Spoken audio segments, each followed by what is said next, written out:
Good morning. I will call the first meeting of the Conference Committee for the Housing, Finance, and Policy Committee to order, and just welcome all the members and staff and members of the public that are joining us. This is really exciting. We're going to start our work today to pass a historic housing budget for the state of Minnesota. And I'll turn it over to Chair Port in a second. But, you know, we have two bills that share, I think, a vision where we make investments all across our housing continuum that'll have a transformational impact for so many citizens, so many communities across our state. And I'm just excited to get to work. Thank you, Chair Howard. And I just want to say thank you to all the advocates and community members who have come to both of our committees this year and shared your stories.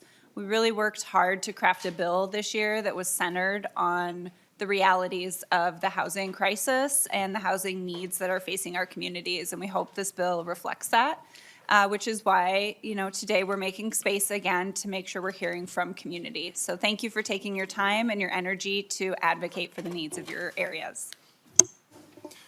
Just some housekeeping, a pretty light agenda today. We're going to walk through with nonpartisan staff the spreadsheets and then take public testimony.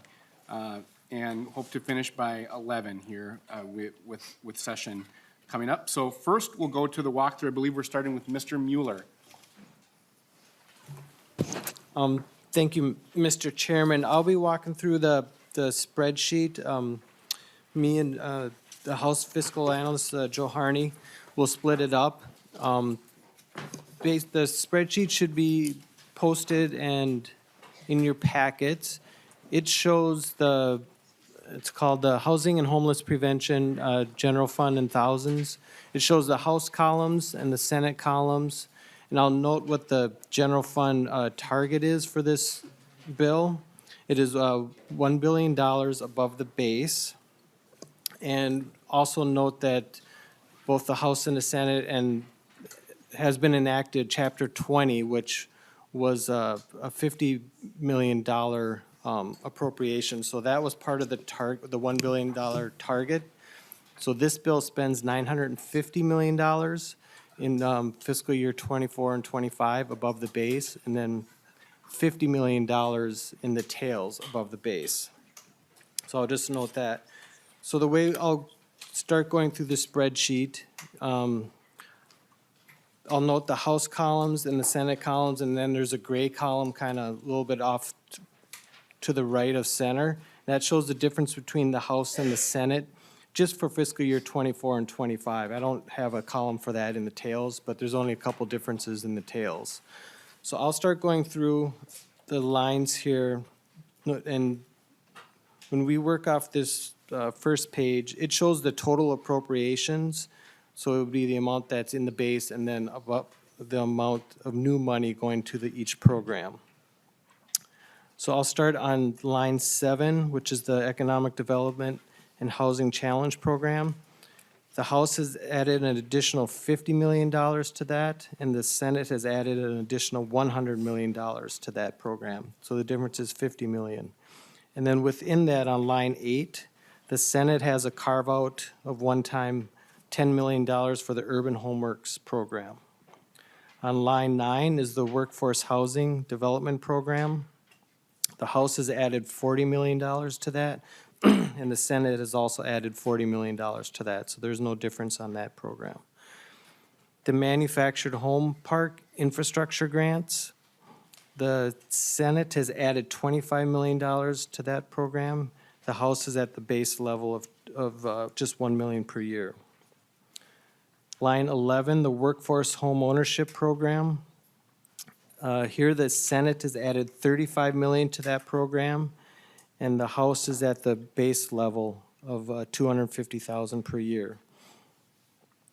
The Housing Trust Fund program, the Senate has added $20 million to that program and has a one-time carve-out. And of that $20 million, $10 million of it is for limited equity cooperative housing grants. So there's basically $10 million going into the Housing Trust Fund overall program, and the House is at the base level for that. The homework starts with home. The Senate has added 5 million to that program, and the House is at base level funding for that program. The Bridges Rental Assistance Program, the Senate has added 10 million to that program. The House has added 2, and the House has also added $2 million in the tails for that program. The Senate, the 10 million is all one time. Under, under line 16, the Family Homeless Prevention Program, the Senate has added $50 million, and that's in the first year of the program. And the House has added 75 million. And there are a couple carve-outs that I'll note here. On line 17, this was a governor's proposal to use 5 million of the Family Homeless Prevention Program for a landlord mitigation program. The House actually has 500,000 in a separate appropriation for something similar. Line 18, there's 10 million set aside for American Indian tribes. This was part of the governor's proposal. And then line 19, the Senate also has 2.4 million carve out for a neighborhood house. On line 20, the Homeownership Assistance Fund, the Senate has added 25 million to that program, and the House is at base level funding. The next 3 lines, the Affordable Rental Investment Fund, the Owner-Occupied Housing Rehabilitation, and the Rental Housing Rehabilitation are all funded at base level on both the House and the Senate, so there's no additional money for those 3 programs. Line 24, Homeownership Education, Counseling, and Training, or HECAT. The Senate has added 3 million to that program. The House has added 2 million. On line 25, Capacity Building Grants. The Senate has added just over 9 million, 9.17 million to that, and the House has added 8 million. The Senate has a couple carve-outs under the capacity building. Line 26, the Homeless Management Information System. There's 125,000 per year set aside for that. That is something that was in the governor's budget and has also been in the base for a number of years. The Open Access Voicemail, 85,000 per year is a set aside in the Senate bill. And also in the Senate bill, the Community Stabilization Project for 445,000 is also set aside within the capacity building grants. Line 29 is a new program that was proposed in the governor's budget for strengthening supportive housing.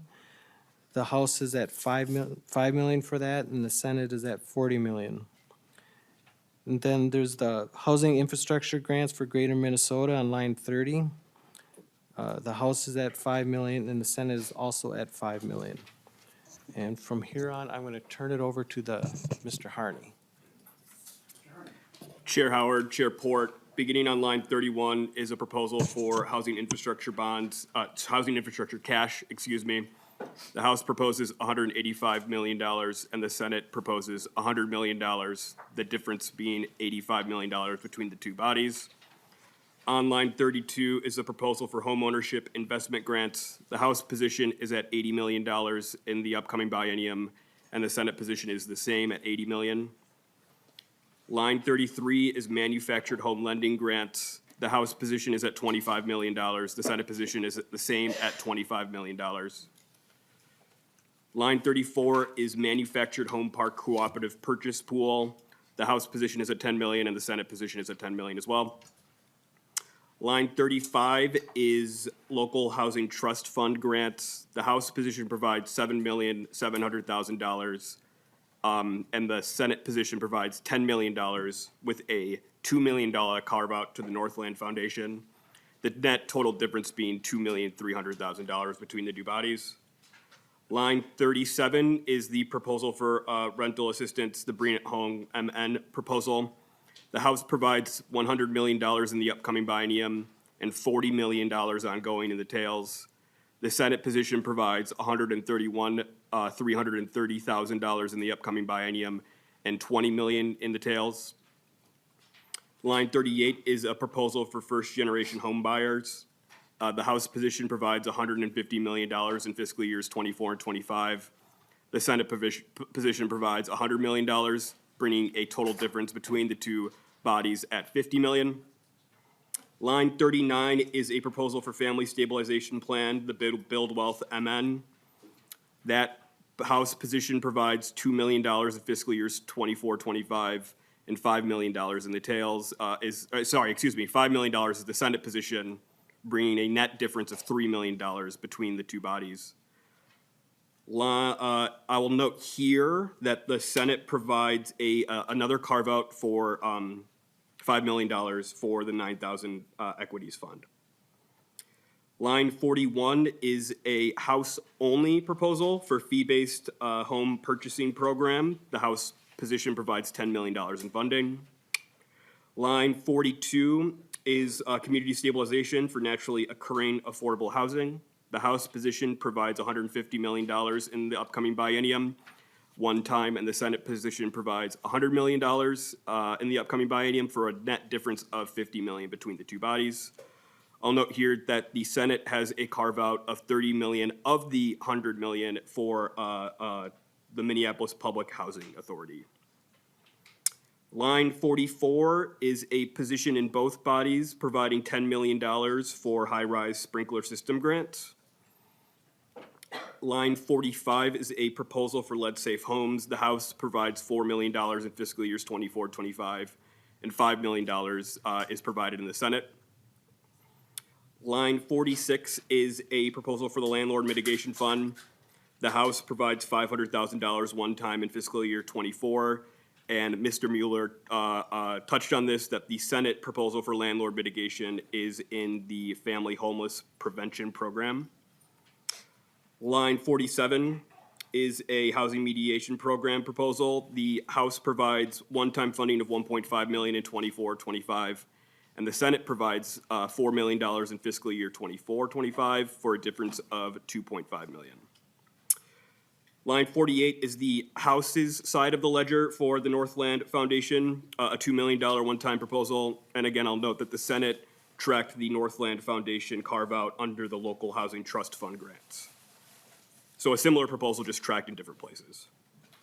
Line 49 is the Stable Housing Organization Relief Fund, the House-only provision that provides $25 million one time in the upcoming biennium.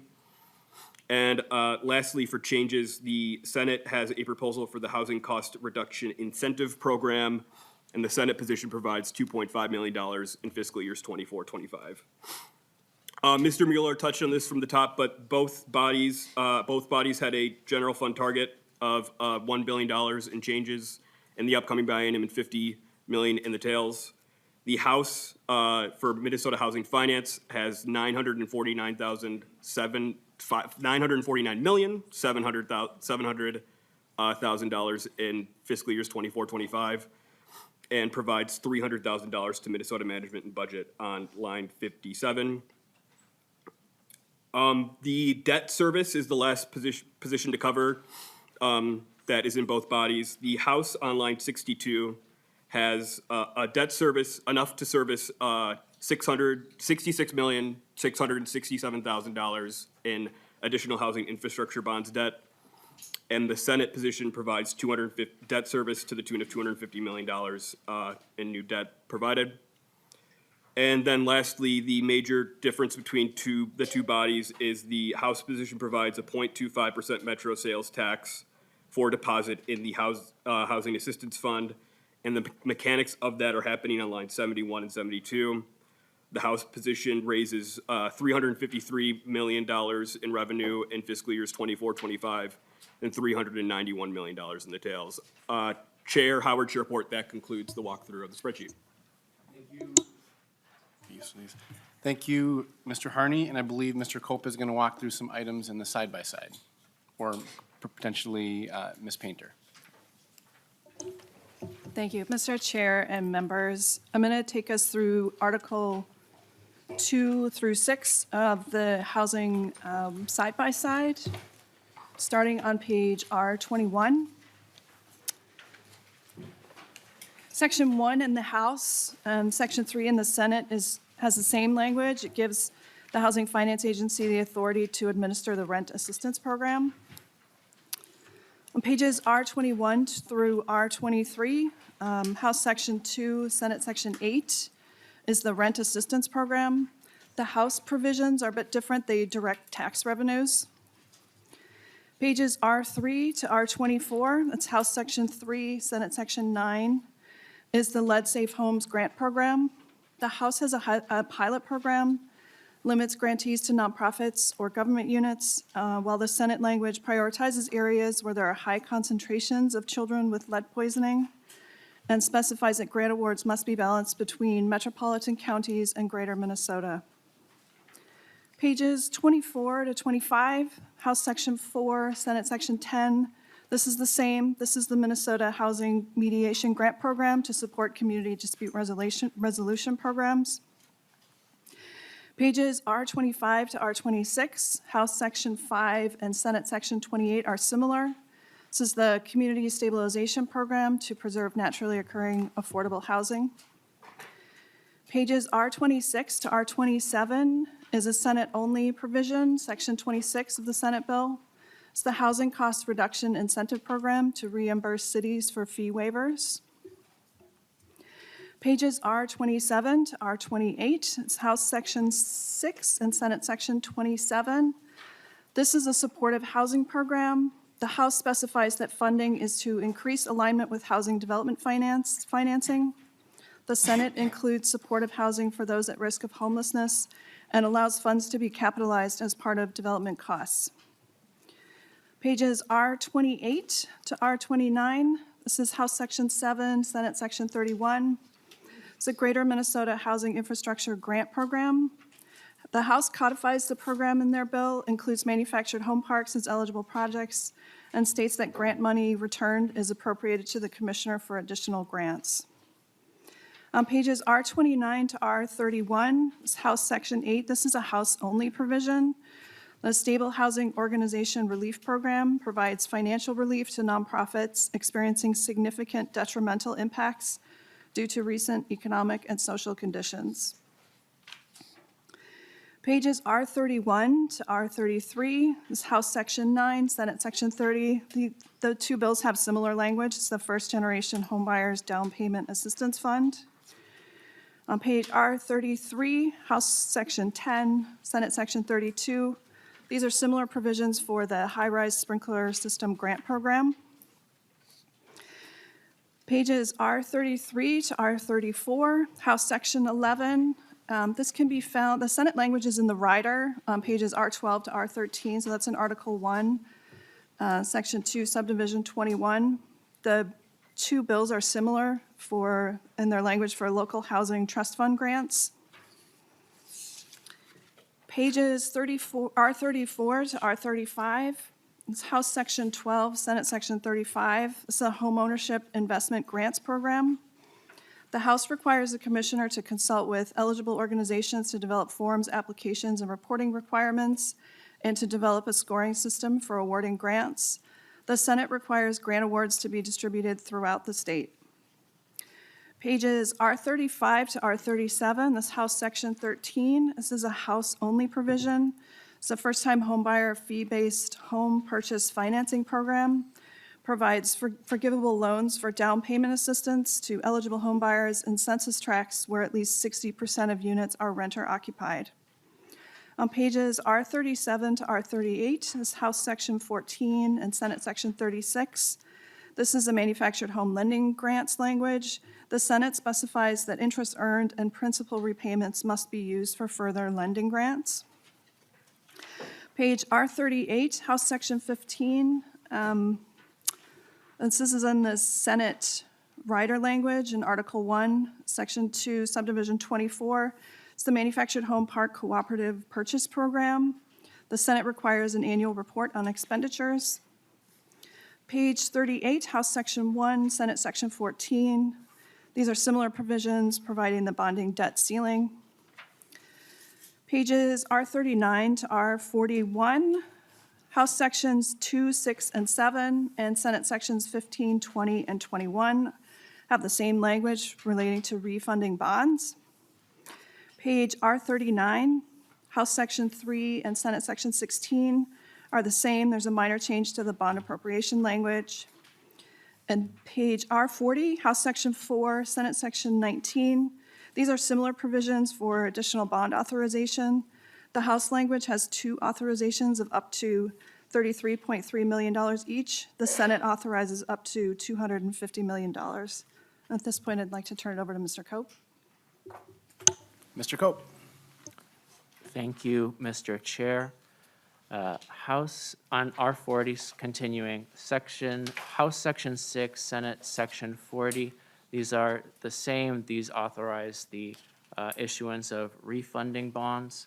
On page R41, Section 7 on the House side and Section 21 on the Senate side are the same. These authorize MMB to appropriate money to cover any refunding bonds issued under the previous section. Section 8 on the House side and Section 22 on the Senate side on R41, continuing to R43 are the same with the exception of there being grammatical differences between the House and Senate side. And on the House side, on page R42, continuing to R43, there's an additional paragraph for MMB to appropriate the money necessary to pay the debt service on the second House authorization of bond issuance. On page R43, Section 1 on the House side and Section 1 on the Senate side, these are similar, making modifications to the rehabilitation loan program. The Senate also includes a grammatical correction on page R44. On page R44, Section 2 on the House side, Section 4 on the Senate side are the same, authorizing MHFA to use its appropriations to address housing disparities. Section 3 on the House side and Section 5 on the Senate side, again, are the same, allowing MHFA to establish special purchase credit programs. Section 4 on the House side and Section 2 on the Senate side on the same page are the same, authorizing MHFA to distribute funding to Indian tribes for any programs under the MHFA chapter. Section 5 on R44 is a House-only provision requiring MHFA and its funding recipients to provide translation services to persons seeking to access the funds. Section 6 and Section 11 on R44, continuing to R46, and then Section 9 on the House side and Section 12 on the Senate side on R46 to R47 make changes to the Homework Starts with Home program, which would allow that program to serve any families with minor children. Currently, those programs only serve families with school-age children. Again, on page R46, looking at Section 7 on the House side and Section 6 on the Senate side, these make similar change. These are the same provisions making changes to the agency's manufactured home park infrastructure program, which allow it to issue loans as well as grants. Section 8 on the House side and Section 7 on the Senate side, again on page R46, make changes to the Family Homelessness Prevention and Assistance Program to remove requirements for sponsoring resolutions for nonprofits serving outside the metropolitan area and remove requirements limiting additional entities to provide services within the metropolitan area. Continuing on to page R47, Section 10 on the House side and Section 13 on the Senate side are the same provisions making changes to the capacity building grant program with the agency. Section 11 on page R47 and Section 12 on page R48 of the side-by-side are House-only provisions that make changes to the challenge program to make school districts, intermediate districts, cooperative units, and charter schools eligible recipients of the challenge program, and it makes some specific provisions for grants to those entities. Section on page R48, section 13 on the House side and section 17 on the Senate side make similar changes to the definitions for housing infrastructure bond program purposes. Section 14 and section 8, on page R49, section 14 on the House side, section 18 on the Senate side, make similar change, or make the same changes with respect to the issuance of bonds with the housing infrastructure bond program, with the exception that there are some grammatical differences that you can see on page R50 of the side-by-side. On page R51 of the side-by-side, section 15 on the House side and section 23 of the House side make similar changes to the workforce and affordable homeownership development program, which just add counties to the list of eligible recipients of funding. On page R52, section 16 on the House side and section 24 on the Senate side make the same changes to the workforce development program. Section 17 on the House side and section 25 on the Senate side, again on page R52, these are the same changes to the workforce development program. On page R52, continuing on to page R53, section 18 on the House side and section 29 on the Senate side, these make the same changes to an appropriation to the Affordable Rental Investment Fund, with the exception that the Senate changes are effective retroactively from July 1st, 2021. On page R53 through R59, this is a House-only article. This authorizes the imposition of a metropolitan sales tax, with the proceeds of that tax used to fund a local affordable housing aid program established under this article that you can see on page R55 through R58, and the remaining 25% of the proceeds of that tax also go to fund the Bring It Home rental assistance program that Ms. Painter covered. On page R60, these are House-only provisions,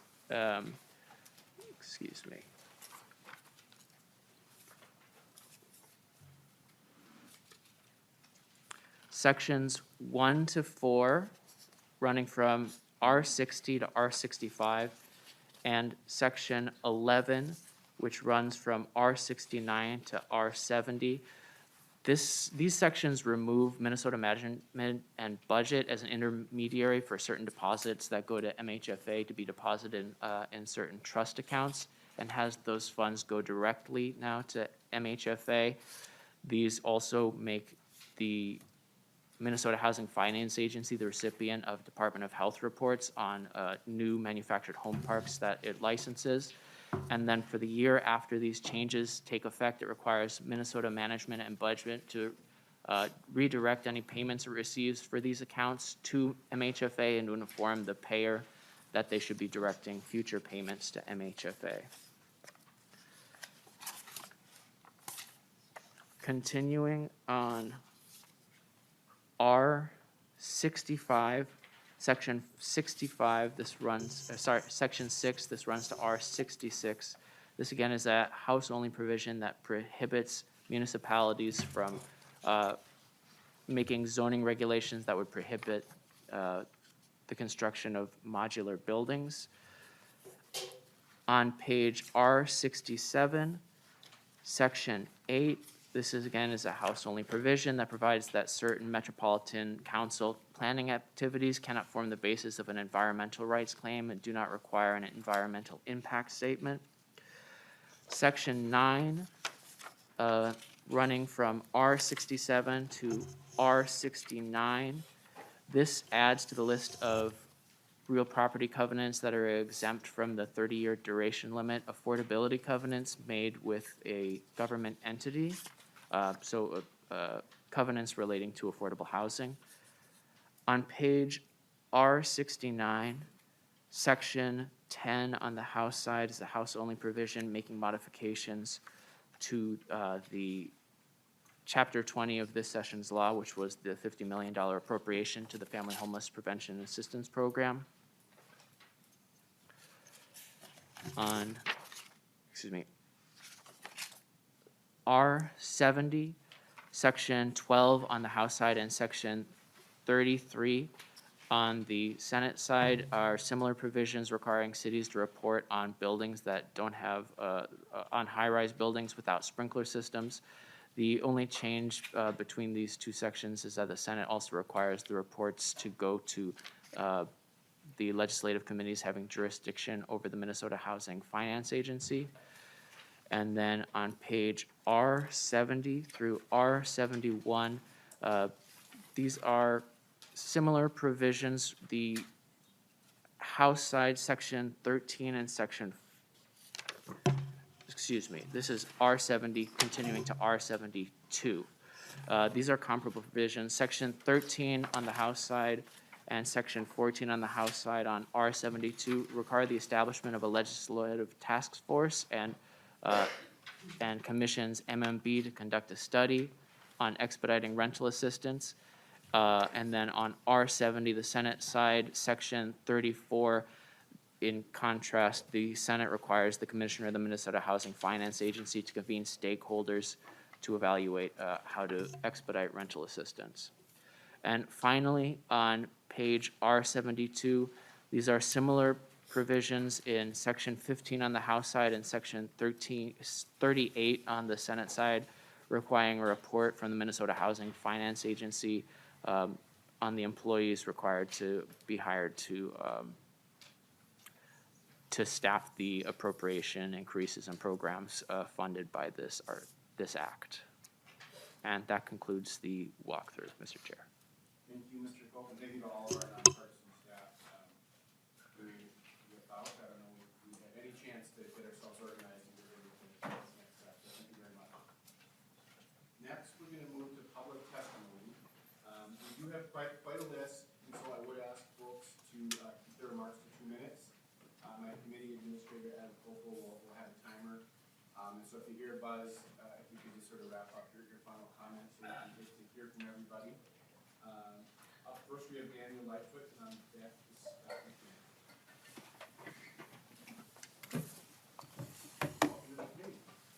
Well, good morning, Chair Howard, Chair Port, members of the Conference Committee. My name is Daniel Lightfoot. I'm with the League of Minnesota Cities. The League of Minnesota Cities serves the collective interests of 837 member cities across the state, and I'm glad I did not pull the short straw and got first on the list today, so thank you for that. I want to keep my comments brief. We did provide a letter that's in your packets that's much more extensive than the 2 minutes I'll spend up here. But I just want to thank both the House and the Senate Housing Committees for being really intentional about putting forward two, I think, very strong housing positions in both the House and Senate language. Really appreciate the attention to the full housing spectrum from shelter capital all the way up to new single-family owner-occupied homes and everywhere in between. The attention to workforce housing and specific issues in greater Minnesota is extremely important to our membership. Increases in funding for the Workforce Development Program as well as the Challenge Fund are very important to cities. We also want to highlight our thanks for the inclusion of some additional resources for local housing trust fund state matching grants. Local housing trust funds have been extremely important resources for communities across the state, and matching funds for those will continue to bolster existing efforts and hopefully create new trust funds as well. And then lastly, I just want to focus on briefly on the language surrounding comprehensive plans, which was briefly discussed just moments ago. The impact of this language is extremely important for cities in the 7-county metro area, clarifying that local comprehensive plans are not required to go through environmental review under the Minnesota Environmental Rights Act.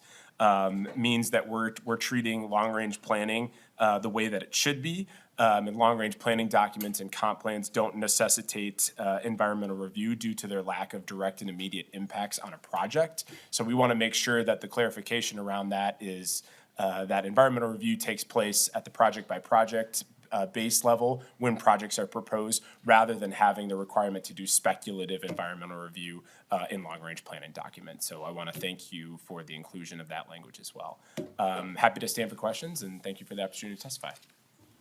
Thank you, Mr. Lightfoot. Up next, Mr. McMahon, and on deck, John Arago. Excuse me, Chair Howard, Chair Port, members of the committee, thank you for the opportunity to testify today. My name is Scott McMahon with Flaherty & Hood, here on behalf of two of our clients, the Greater Minnesota Partnership and the Coalition of Greater Minnesota Cities. Let me begin by thanking both bodies for including two critically important investments in Greater Minnesota. The $40 million for the Greater Minnesota Workforce Housing Grant Program and the $5 million for the new Greater Minnesota Infrastructure Program. These two investments will have a significant impact on housing development in Greater Minnesota. As you all have heard throughout the course of the session, the housing challenge in Greater Minnesota is significantly different than it is in the metro, in that the biggest area that we have the challenge is building housing for our workforce. As I testified in the Senate, the lack of workforce housing in Greater Minnesota is probably the single biggest economic development tool for North Dakota. And we'd like to stop that. We'd like our job expansion to happen inside of our borders rather than outside. And we believe that this investment will help us accomplish that throughout our 80 counties. With regards to the infrastructure program, there is some slight variance in the language between the House and Senate bill. We would encourage you to adopt the House language. It expands it a little bit more to include the housing parks, which we think will add another tool to our toolbox out there. We would also encourage you to adopt the Senate language in the governor's position on the challenge grant. It's the single most flexible program that MHFA has. It's one that our communities use frequently. And we think that by putting more dollars into a flexible pot, then we have the ability to lift up all communities where their particular needs are. We did provide a letter with a couple of recommendations for the committee. One that I do want to hit on is within the community stabilization program. One of the things we run into that's in the spirit of what you are trying to accomplish with this is that at times our cities come into possession, not out of great desire of their own, of single-family homes through tax forfeiture situations when there's not a buyer that buys them. The city takes over them. We don't want to have those properties. We'd like to get them back into the housing stock. If we can put, $20,000, $30,000 into that house, we can get it back into the housing market. We believe by expanding that program with the language that we provided in our letter, will allow another category of housing to get more single-family houses back into our affordable housing stock. So we appreciate the opportunity to work with the committee in the coming days as you put together the final bill. And as Daniel mentioned, we're happy to answer any questions the members have. Thank you. Thank you. Up next, John Arago, and after that, Kelly Law. Welcome to the committee. Good morning. Thank you, Chair Howard and Chair Port and members of the conference committee. I am John Arago. I'm the Director of Equity Investing and Fund Manager at Greater Minnesota Housing Fund. We are a nonprofit charitable funder of affordable housing through all 87 counties in the state of Minnesota and have financed over 20,000 units of affordable housing over the past 27 years, usually in close coordination with Minnesota Housing Finance Agency.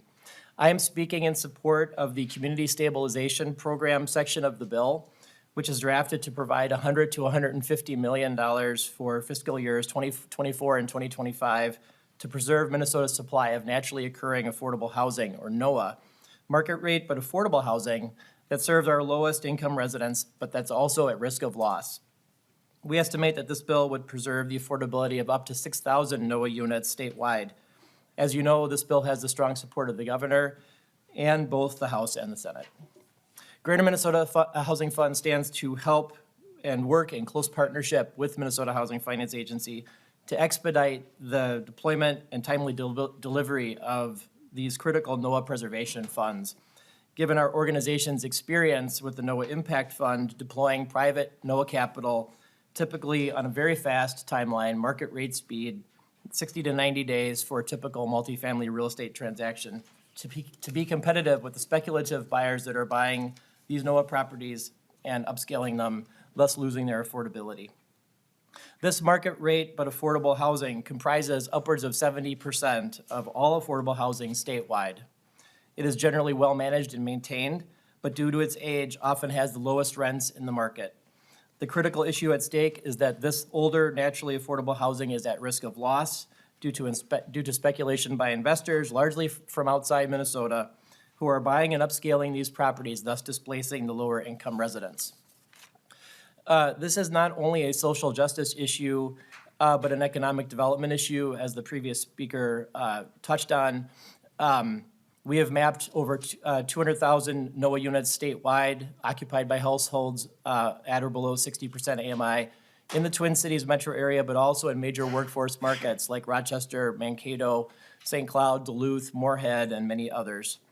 We agree that new housing production must be a priority given our state's severe housing shortage and affordable housing crisis. However, in just the Twin Cities metro area, we lost about 52,000 NOAA units from 2013 to 2019, while in that same time, we produced about 7,700 new affordable units. Minnesota will fall behind in its affordable housing goals if we do not preserve what we already have while also building more. We must do both.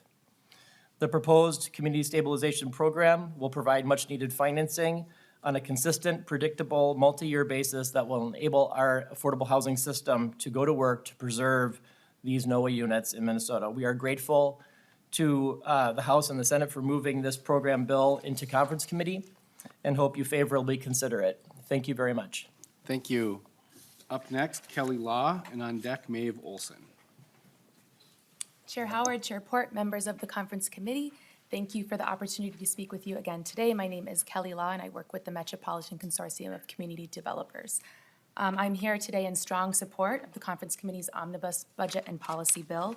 The investments and policy changes included in this bill match the scope of the housing crisis. As you consider your final bill, I'm urging you to include a minimum of $350 million in a combination of cash and bonds for housing infrastructure. With these investments, we have taken a meaningful step towards addressing Minnesota's lack of affordable housing supply. Large ongoing investments provide a signal to affordable housing developers that the funding is available to prepare and plan to meet our state's increasing demand for more affordable housing solutions. The policy changes included with the investment will ensure that families across the housing continuum of needs will have housing that is both affordable and accessible to them.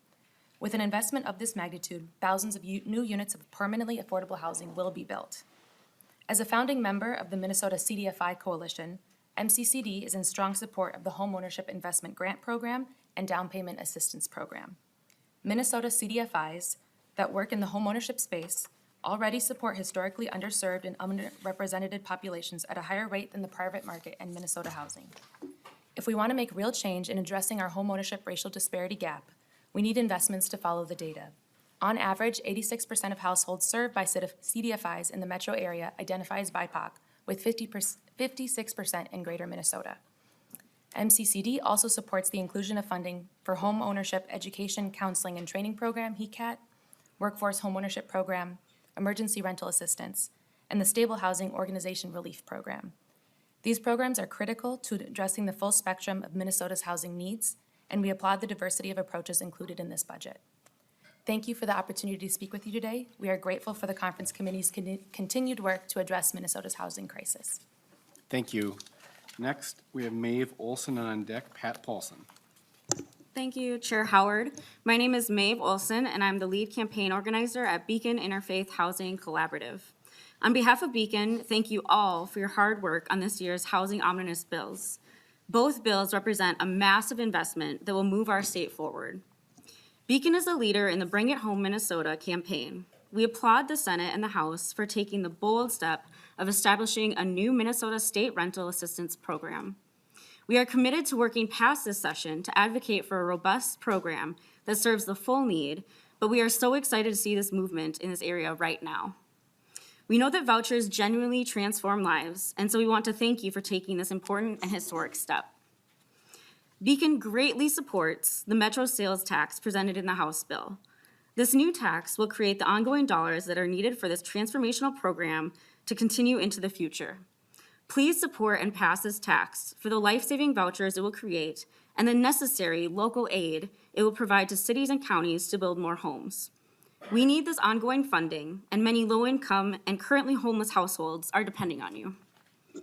Beacon also supports the $40 million presented in the Senate bill for the new Strengthened Supportive Housing funds, which fill a gap critical to supportive housing success and pay for a 24/7 front desk, enhanced security services, and on-site service coordination.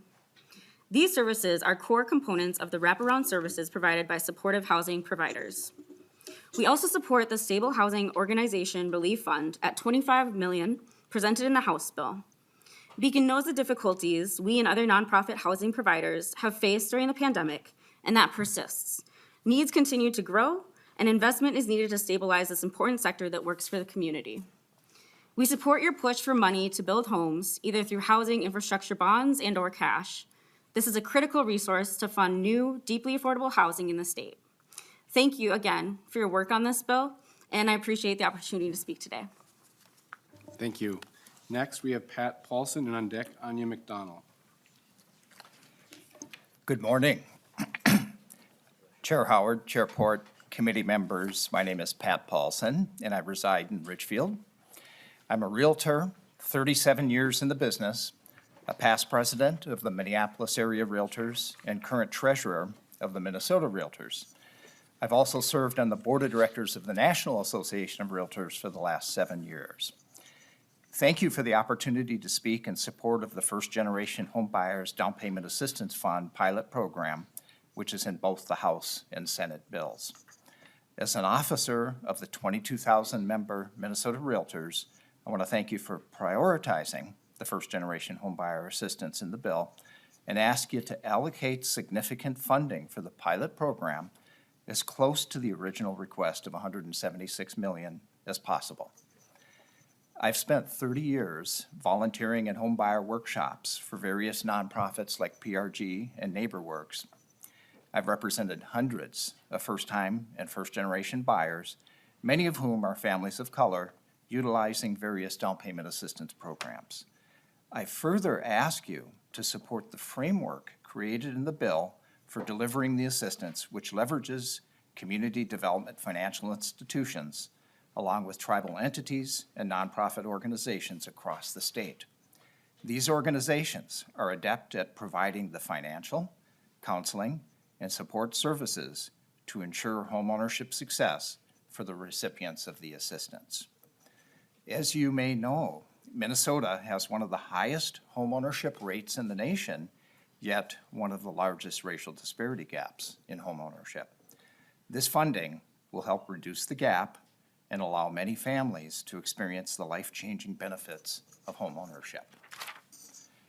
In addition to assisting thousands of first-generation buyers achieve homeownership, another benefit of this pilot program would be that many of the prospective recipients of the assistance currently live in affordable rental units, which will become available for other families in need of affordable housing. The returns on the investment in this first-generation down payment assistance pilot program will extend far beyond the original buyers receiving assistance and will be both immediate and far-reaching into the future. My realtor friends from across the state are backing this bill as a statewide solution to a statewide problem. We thank you for your work on behalf of the people of this state and for your strong commitment to housing. Thank you. Thank you. Next, we have Anya McDonald, and on deck, Michael Gore. Members of the Housing Conference Committee, my name's Anya McDonald, and I'm here on behalf of Metro Cities. Metro Cities represents the shared interests of cities in the 7-county metropolitan area at the legislature, executive branch, and metropolitan council. Thank you for the opportunity to comment today, and we also did provide written testimony to the committee.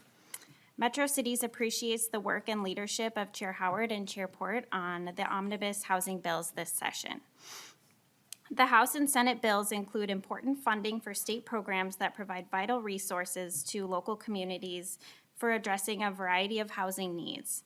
Metro Cities supports funding including in the bills for the Challenge Program, housing infrastructure bonds, local housing trust funds, a first-generation homebuyer down payment assistance program, and funding for a community stabilization program that will preserve naturally occurring affordable housing, among many other programs.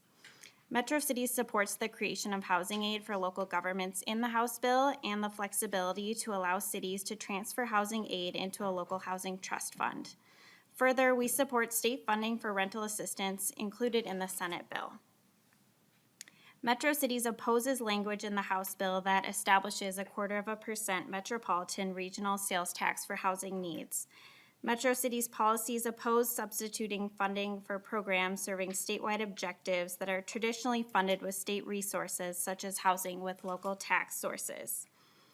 Metro Cities also opposes substituting traditionally state-funded programs with funding mechanisms that would disparately affect taxpayers in the metropolitan region. Thank you again for the opportunity to comment and for your work on the housing bills this session. We look forward to working with the committee as this bill moves forward. Thank you for your time. Next, we have Michael Gore, and on deck, Katie Topinka. Morning.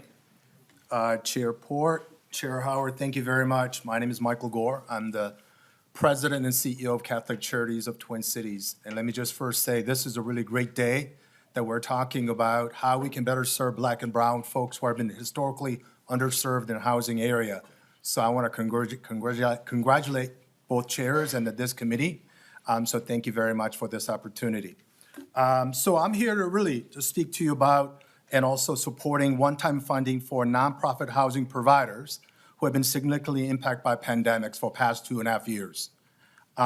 Catholic Charities, like many organizations, have been faced with significant budget challenges. And often when you talk about Catholic Charities, sometimes I think people think of us as a provider of shelter, but we also provide over 1,000 deeply affordable housing as well. And what I mean by deeply affordable housing, we're talking about an average of income level of people who are making less than $7,000 per year. So often we talk about affordable housing, deeply affordable housing. I think it also helps us put things in context, the clients that we're serving in our community. That being said, what we do every day along with our partners are what we're talking about is safety net. We're the first ones to see folks who are looking for shelter and services, and we're the last ones to see that as well.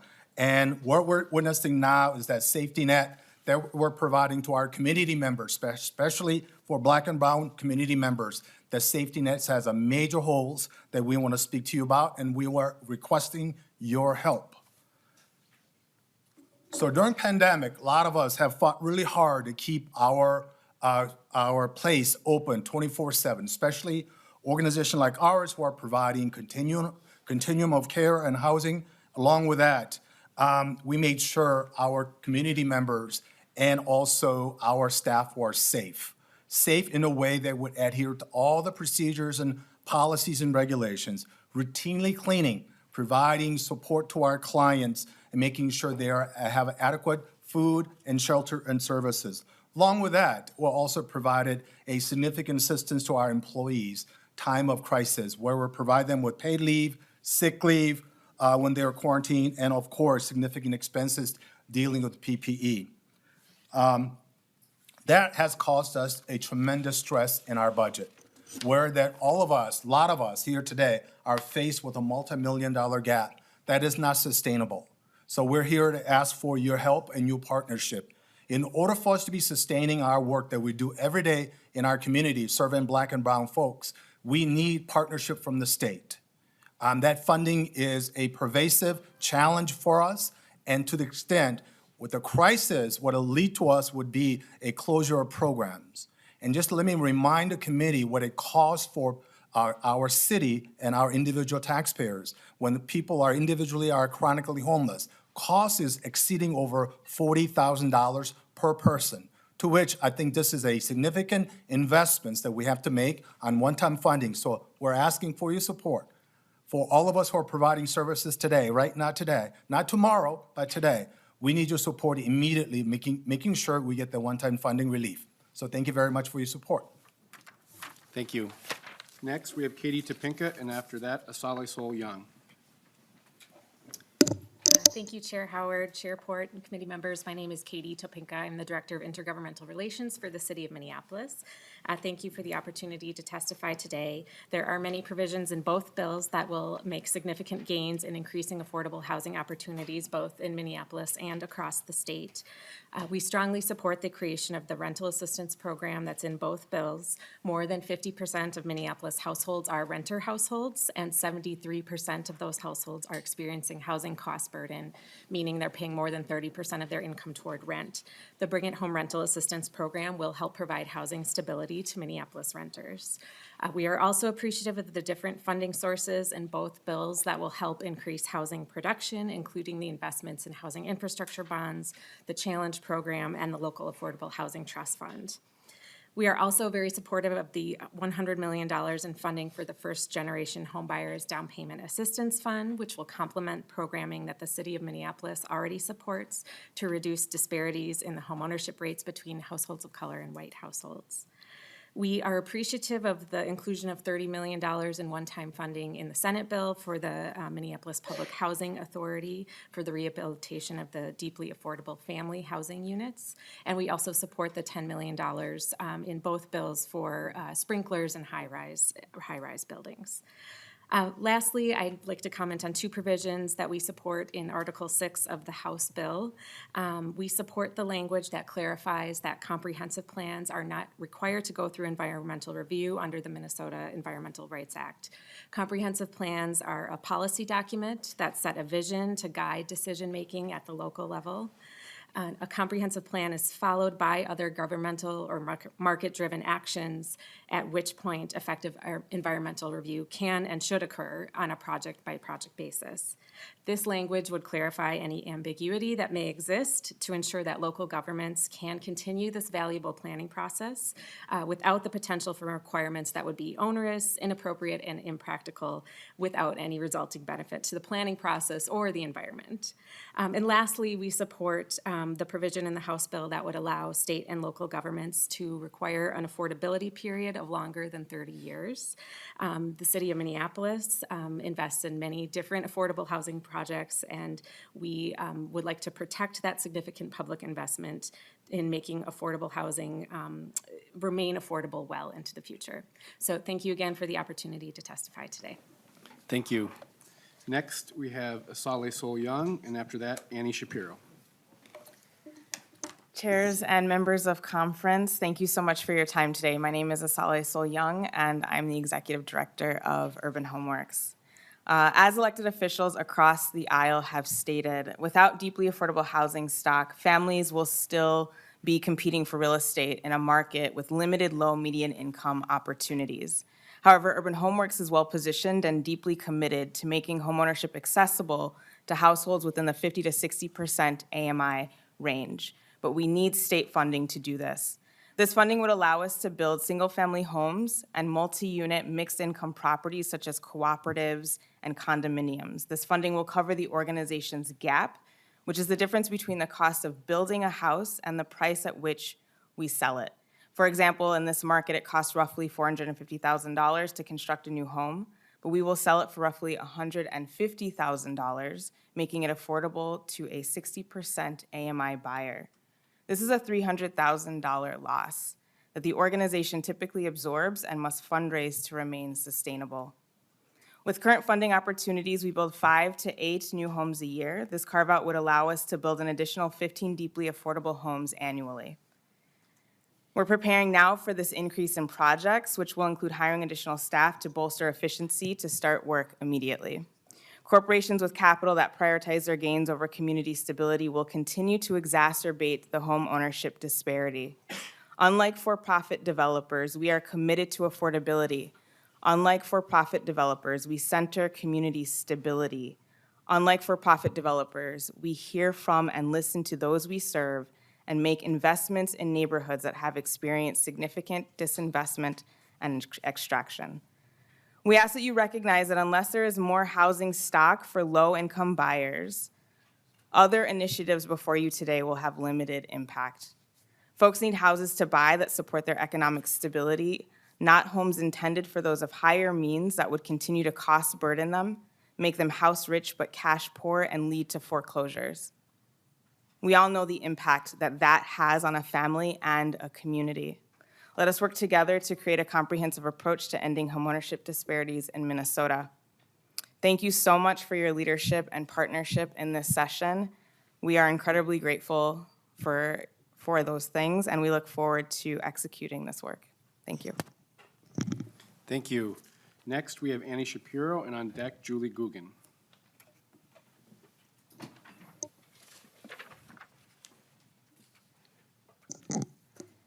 Thank you, Mr. Chair, Madam Chair, and members. My name is Annie Shapiro, and I am a policy co-chair for the Homes for All Coalition.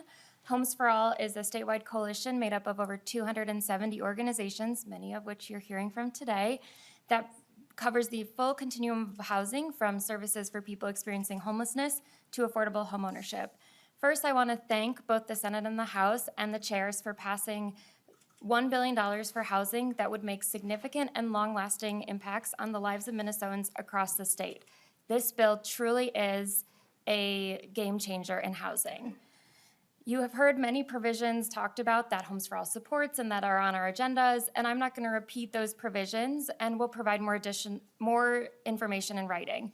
Instead, I want to urge this conference committee to make sure that the final bill that you produce is holistic, just like the bills that came out of the House and the Senate.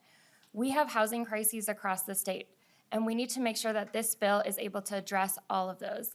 That includes additional funding for rental assistance to make sure that Minnesotans can find and maintain a safe and affordable place to stay. That means we need to preserve and build more so that we have more housing stock so that people can find the housing that they need.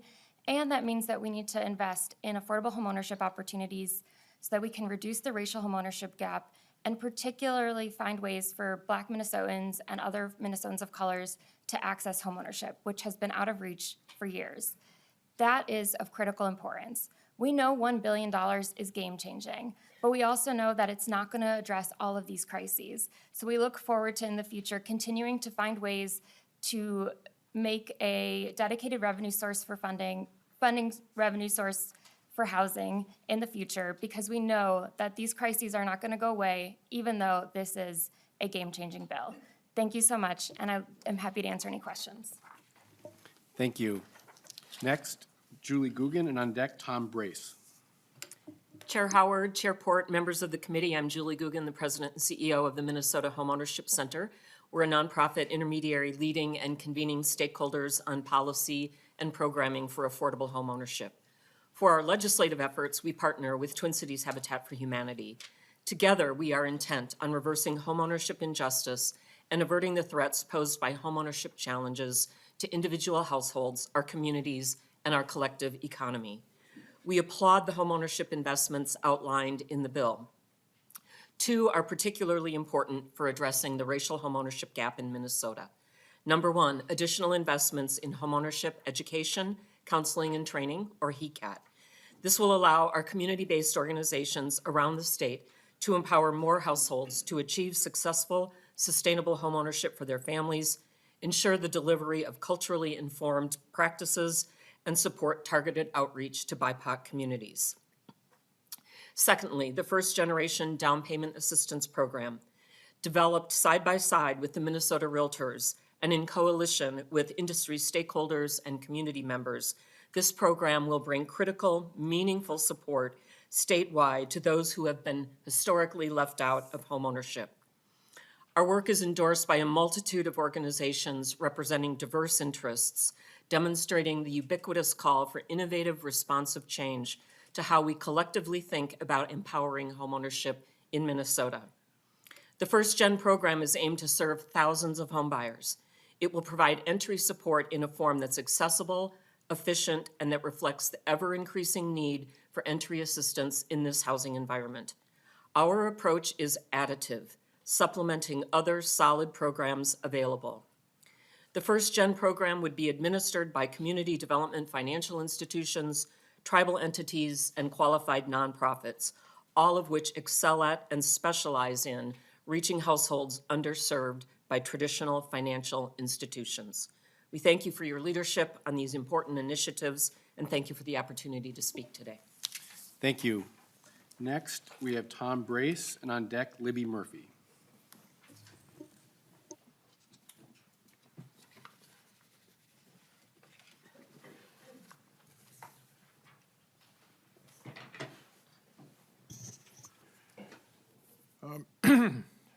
Mr. Chair, members of the committee, my name is Tom Brace.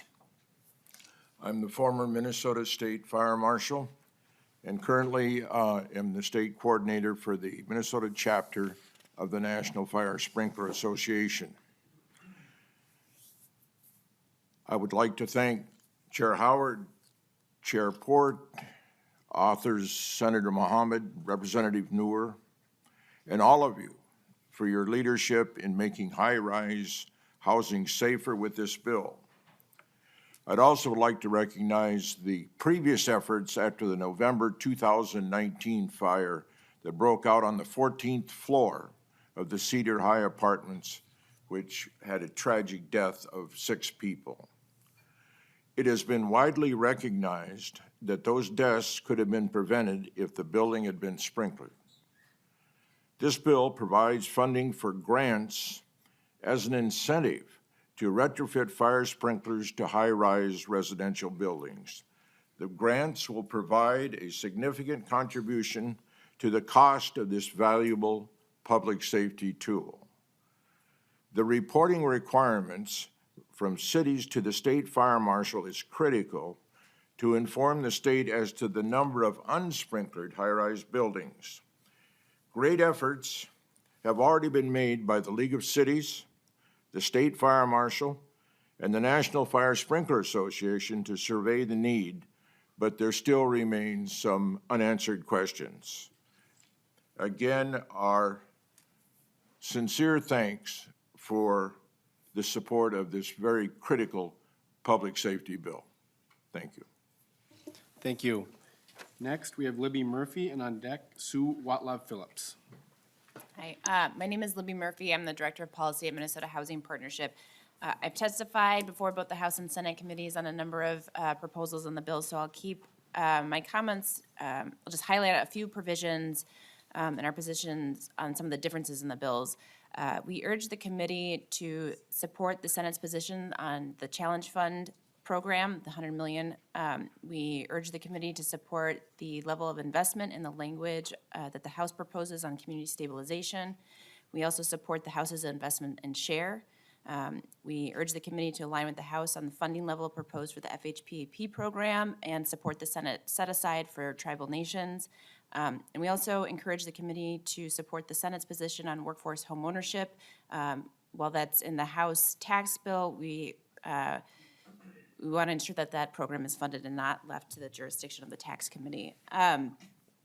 Since testifying on the Metro sales tax provision, I have been asked, why does Minnesota need to raise taxes with a $17.5 billion surplus? Because too many Minnesotans are living in crisis. We have a multitude of challenges here in Minnesota, but I'm talking about the crisis that extremely low and very low income families live day to day. Families are sleeping on streets, in cars, they're doubling and tripling up, and they're living in substandard housing. They're living in squalor. And this is due to the insufficient supply of affordable homes and rental assistance. And the situation is unconscionable. It is terrible policy. It is terrible housing policy, social policy, and economic policy. And to be very clear, it is in large part the result of allowing some to benefit from disinvestment and policies that have restricted growth. I don't want to take away from the fact that $1 billion is a significant investment. This conference committee's final report will invest in ways that will transform lives. It will transform how people know home, and it will transform and improve other social and economic indicators, because housing is the foundation. This bill will tackle multiple injustices and inequities. We will support businesses, we will create direct and indirect jobs, and we will expand our economy through the proposed investments. But the report's final recommendations will not help all Minnesotans out of crisis. And they are not in a crisis because they are lazy or because of bad life choices. The vast majority of people who are without home or experiencing housing insecurity are doing so because they simply cannot afford housing. There are simply not enough homes. Thus, the proposal to increase the sales tax is not only comprehensible, it is morally imperative and sound policy that more than 24 local elected officials across the 7-county metro area support. And while a sales tax is regressive, housing costs are regressive. More than 88% of households making less than $53,000 are paying more than half of their income on housing, whereas only 4% of households making more pay half of their income on housing. We are silently taxing very low and extremely low income households as a result of disinvestment, stagnant investment at the state level, and policies that have restricted new development. MHP is a member of the Our Future Starts With Home effort, which is advocating for a statewide solution. We would urge the committee to work with us on incorporating some language that we've developed in partnership. And then lastly, I do hope that $1 billion a biennium becomes the new normal, the new floor. Government investments in housing work, and they are truly transformative when they are to scale. We saw this with the GI Bill. White men and their children, grandchildren, and even their great-grandchildren have built wealth and accessed opportunities built on the foundation of generous, dignified housing benefits and coordinated government actions. So thank you, members, for your time. Thank you. Next, we have Sue Wetla Phillips, and on deck, Patty Paulson. Good morning, Chair Port and Chair Howard and committee members. Thank you for the opportunity to testify again today. My name is Sue Watlow Phillips. I'm the Executive Director of MICA, the Metropolitan Interfaith Council on Affordable Housing. We have over 100 organizations working with us and over 1,700 people across the metro area wanting to create welcoming communities where everyone has a place to call home. It's been my honor to serve God over the last 55 years, working with people experiencing homelessness, housing instability, and discrimination to prevent and end homelessness and to ensure that everyone, without exception, has a home. I also experienced homelessness in the early 1970s as I got hurt in sports while I was competing in sports at the University of Minnesota. So I praise God and I thank you for this historic and balanced approach of investing $1 billion of our abundance into the continuum to housing, including funding for community mediation, prevention, rental assistance, preserving and creating safe, decent, accessible, stable homes, rental, manufactured homes, and home ownership affordable at people's income and that will meet their needs. This is really critical. And as the previous speaker just said, this is so important. $1 billion is a big step forward, but we need to be talking about $2 to $3 billion each session to be able to really move us forward in really addressing the needs. I want to thank you also for including the Lead Safe Home Bill. It's also called the Dustin Luke Shields Bill. Dustin was permanently disabled by lead paint. Now we understand that this is a new program, and I know that Minnesota Housing has some concerns with the number of new programs potentially that may come out of this conference committee. And so I encourage you, as you're looking at the language, is to make it as easy for them to administer it and to potentially connect it with some of the prevention programs and rental assistance program like we did with the risk mitigation program. We need to recognize 1 in every 3 homes in Minnesota has lead paint. And we have the opportunity through the Lead Safe Homes Bill to prevent potentially thousands of our children from having their tiny brains permanently damaged by lead paint. On behalf of the thousands of people who have experienced homelessness as myself or at risk of homelessness, experiencing homelessness now, and living in unstable and affordable housing, thank you for your work and this historic investment. We from the interfaith community will continue to keep you in our prayers as you negotiate this final language and the funding levels, as we all continue to work together to bring everyone in Minnesota home now. May God bless you and guide you in these important decisions, which are oftentimes life and death for many of our folks that are out there. Thank you. Thank you. Next, we have Patty Paulson, and on deck, Kizzy Downey. Hi, I'm Patty Paulson, the Neighborhood House Housing Stability Director. Good morning, chairs and members of the committee, and thank you for allowing me to testify this morning. Neighborhood House is in support of the Senate position and language for the one-time appropriation of $2.4 million to Neighborhood House. It appears that this funding will be coming through Minnesota Housing and the Family Homeless Prevention Assistance Program, or FHPAP. Neighborhood House is already using FHPAP funds. And in February, we had a site monitoring visit with 0 findings, and any recommendations that we were given have already been put in place.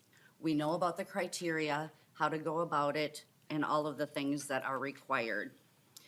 Neighborhood House is the only community agency attending Ramsey Housing or Eviction Court. And currently, there is a record of 500 evictions being filed every month. These are record numbers, and they are not going down. We at Neighborhood House are also seeing an increase of over 63%, or over 100 families per month reaching out to us outside of the court system for assistance. Neighborhood House looks to assist in 3 areas: prevention, evictions, and rehousing, making homelessness rare, brief, and non-reoccurring. Neighborhood House assistance doesn't just assist the families that are in need, but this also provides additional funding, or the funding for the landlords and the property owners that they are required. If awarded the $2.4 million, Neighborhood House anticipates that we can assist 800 to 1,000 more families over the next 2 years. And our record shows that 77% of the families assisted by Neighborhood House are still in their homes 6 months after receiving the one-time financial assistance. We urge you to adopt the Senate position and language regarding the $2.4 million in appropriations to Neighborhood House. Thank you again for allowing me to testify today. Thank you. Next, we have Kizzy Downey, and on deck, Mary Tingerthal. Thank you, Chairs Port and Howard and committee members for the opportunity to testify today. My name is Kizzy Downey, and I'm the CEO of Model Cities here in St. Paul. Model Cities is a 55-year-old nonprofit service provider and affordable housing developer that increases shelter and housing access for nearly 2,500 individuals each year. Located in St. Paul's Frogtown Summit University neighborhoods, we own and manage 72 affordable housing units that served 170 parents and children last year. 100% of our units serve households at or below 60% of the area median income, and over 50% of those households have experienced homelessness. We are proud to say 90% of our residents maintain housing stability each year, and at least 75% maintain or increase their income. I am here today to speak in support of the Stable Housing Organization Relief Program, which provides one-time funding to organizations that provide affordable housing and services to the lowest income households across the state. The pandemic has impacted our residents in profound ways: mental health, domestic violence, joblessness, stress. This has always been true among our residents, but it became even more apparent in the last 3 years. We have worked tirelessly to keep our residents housed with high-quality services throughout the pandemic, and we, along with a lot of other service providers in this room, have done a great job in an extremely challenging environment. However, the compounding of dramatic cost increases with inability for some residents to pay their rent created significant financial challenges for our organization. We know this trend will continue for at least the next 2 to 3 years, and we, as a small community-based affordable housing developer, simply cannot sustain additional significant loss. These resources will translate directly into more stable housing for our community, including our residents, through expedited building maintenance, strengthened security, critical supportive services, and rental support that will provide an improved resident experience. Thank you all for your support of this desperately needed legislation. Thank you. Next, we have former Commissioner Mary Tingerthal, and on deck, Marcus Schmidt. Welcome. Thank you. Good morning, members of the Housing Conference Committee. I want to congratulate you on arriving on the doorstep of making a truly historic financial commitment to affordable housing in Minnesota. My name is Mary Tingerthal, and I come before you today to implore you to keep and to increase by as much as possible the appropriations for the Stable Housing Organization Relief Program, sometimes referred to as SHARE, that's contained in the House bill And I hope that you have it in your conference bill as you report it out from this committee. I've spent much of my career dedicated to providing more housing that's more affordable to more people. I've worked nationally on this, as well as in Minnesota, as your housing commissioner from 2011 to 2019, but also as a volunteer board member and donor to many of the organizations that do this work. Minnesota is blessed with a strong group of companies that have been willing to develop, own, and manage affordable rental housing. And that allows us as a state to both keep what we have in affordable housing and build more affordable housing each year. We are especially blessed to have one of the strongest and largest groups of nonprofit owners of affordable housing in the country. Without these owners, Minnesota simply would not have the number of deeply affordable and permanent supportive housing units that we have today. Now those owners, both large and small, need your help. As you've just heard from Kizzy Downey and Model Cities, and heard earlier from Michael Gore. Owners of affordable rental housing across the country have been hit hard by negative impacts.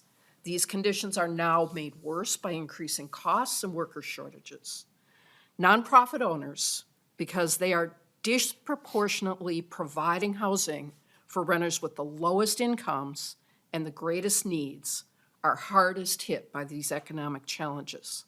Without this stabling assistance, there is a real risk we will lose existing housing that's affordable to our lowest income renters.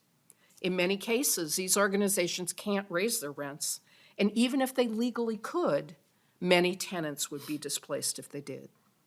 The organizations that would be eligible to apply for the funds appropriated by the SHARE program are not here because of poor management or bad decisions.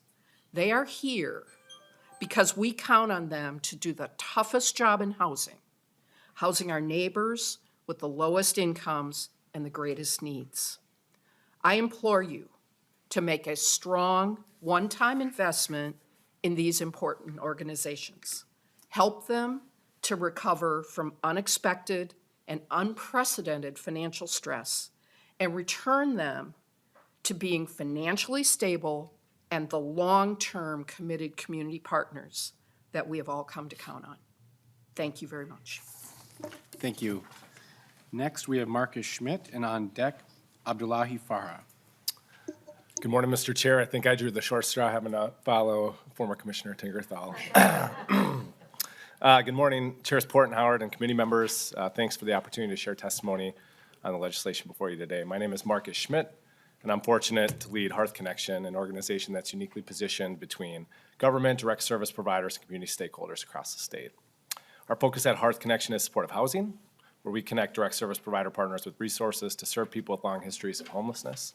For us and our 30 partners across the state, housing, that is supportive housing, is both a noun and a verb. You need the affordable, safe place for people to live, and you also need the support to help people find it and keep it, with services that help improve people's well-being and stability. We know there's urgency in our communities, metro, suburban, rural, to provide long-term solutions for people with long histories of homelessness. Supportive housing is a proven long-term solution for breaking the cycle of homelessness. It's been tested in Minnesota and across this country. Simply put, supportive housing works. The Wilder Research and UCare team, this report, which will be released later this week, digs into the barriers and challenges that make it difficult for people experiencing homelessness to get to those long-term solutions. Nearly 250 direct service providers across Minnesota contributed to this report.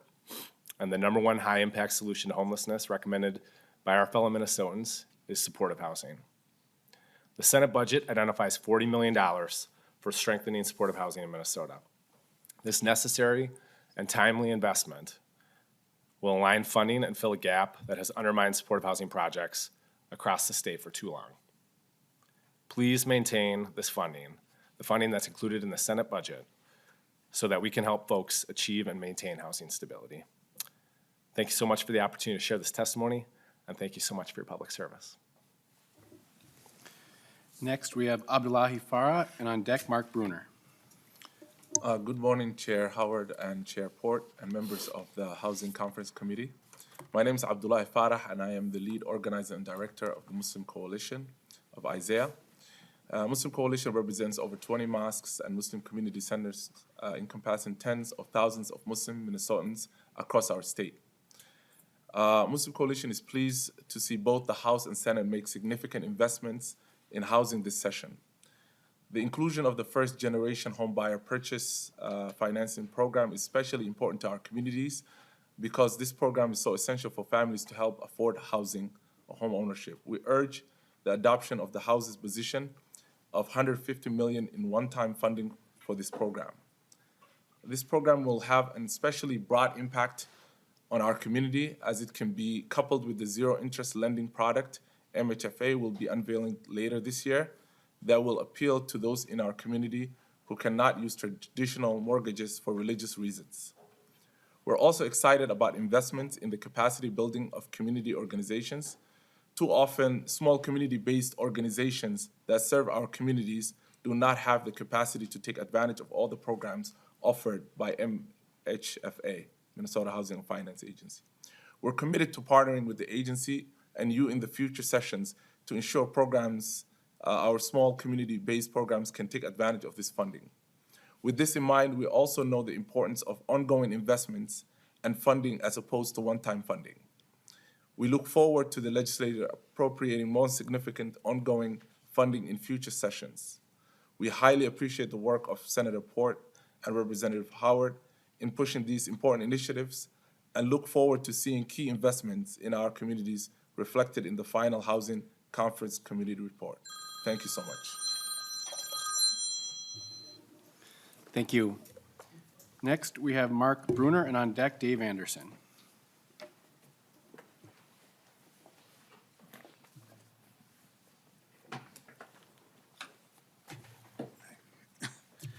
Thank you, Mr. Chair. Mark Bruner, Manufactured Modular Home Association of Minnesota.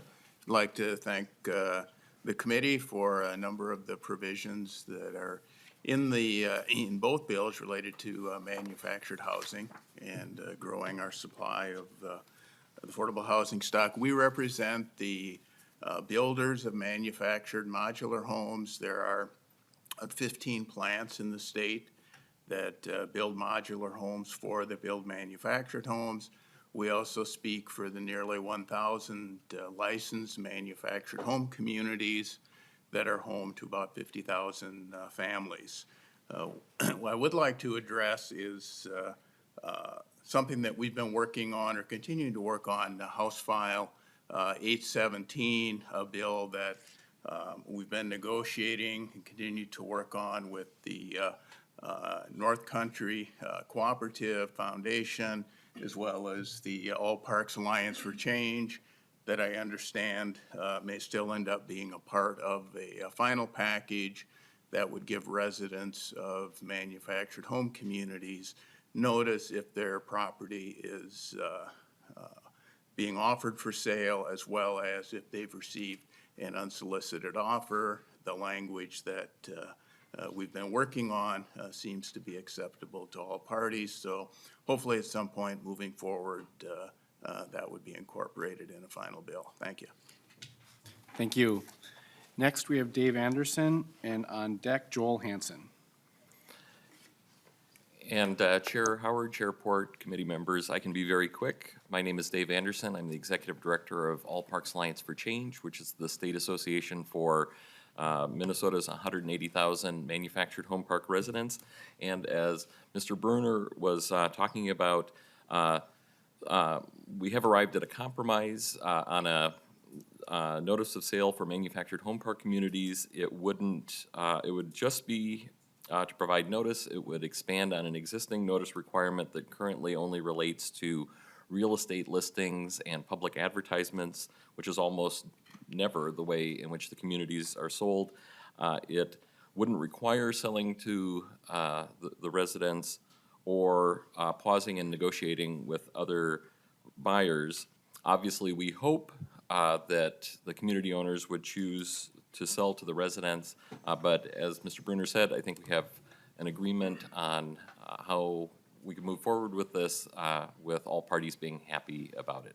And I'd like to thank the committee for what you've already done to support manufactured housing, and our authors, Representative Feist and Norris, and Senator Kunish for bringing this all together. So thank you very much. Thank you. Thank you for your continued work on that. Up next, we have Joel Hansen, and next, Katie Arnold and Beth Bailey. Thank you very much, Chair Howard and Chair Port. You've heard all about that compromise, so I'll focus on the funding items in this bill. So first, we want to thank both the House and the Senate for historic funding of manufactured housing in both of your omnibus bills.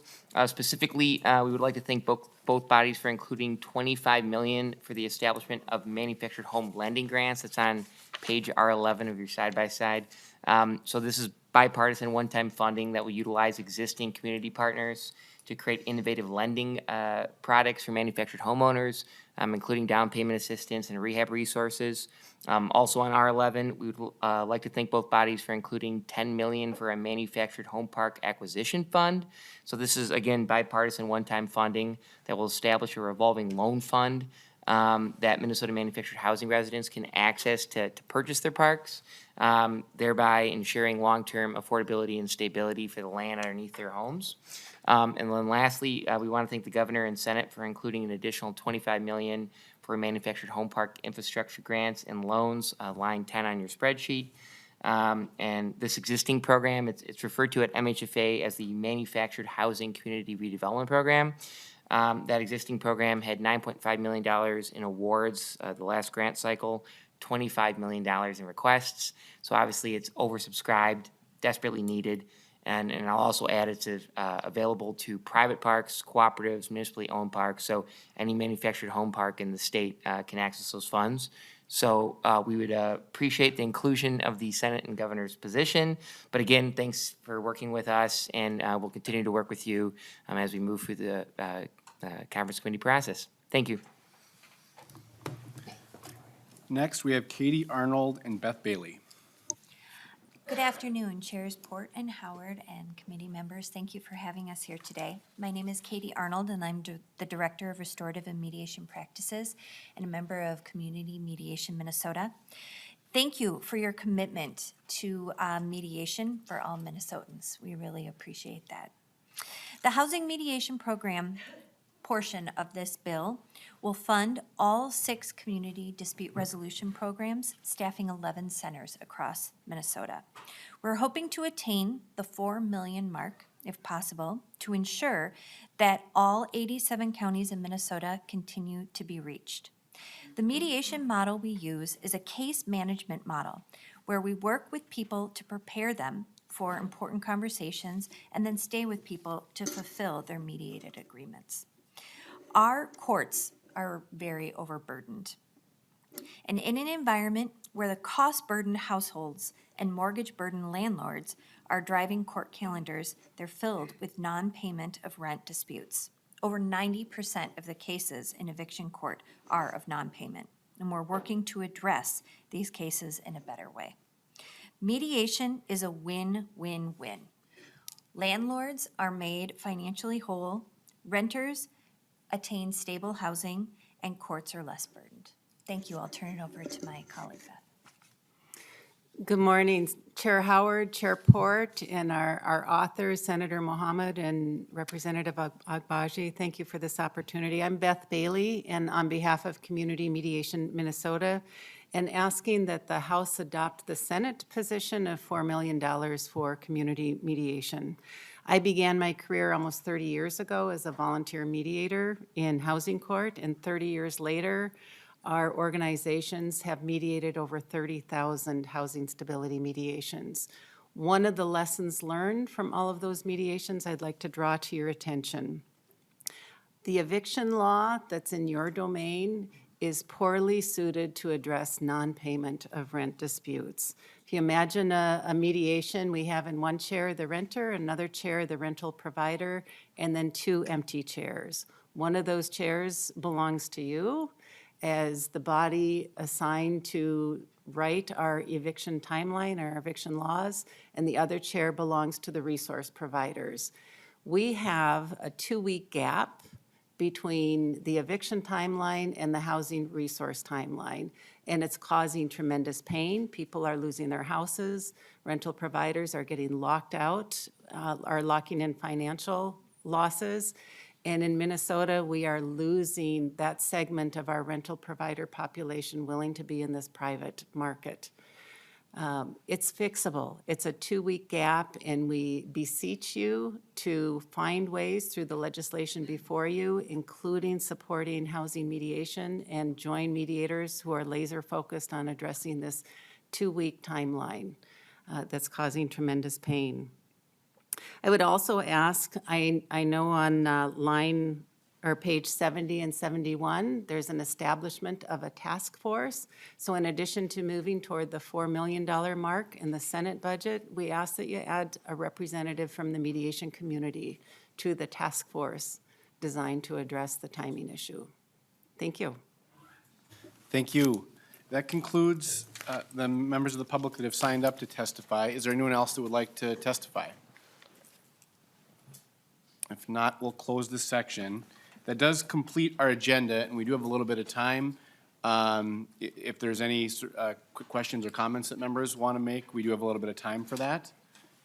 I'll just kind of scan the room. And if not, we can adjourn today, and we'll just note for members to stay tuned in terms of a next meeting. We've got a lot of work to do, but, we'll give folks as much heads up as we can in terms of the next meeting. With that, we are adjourned.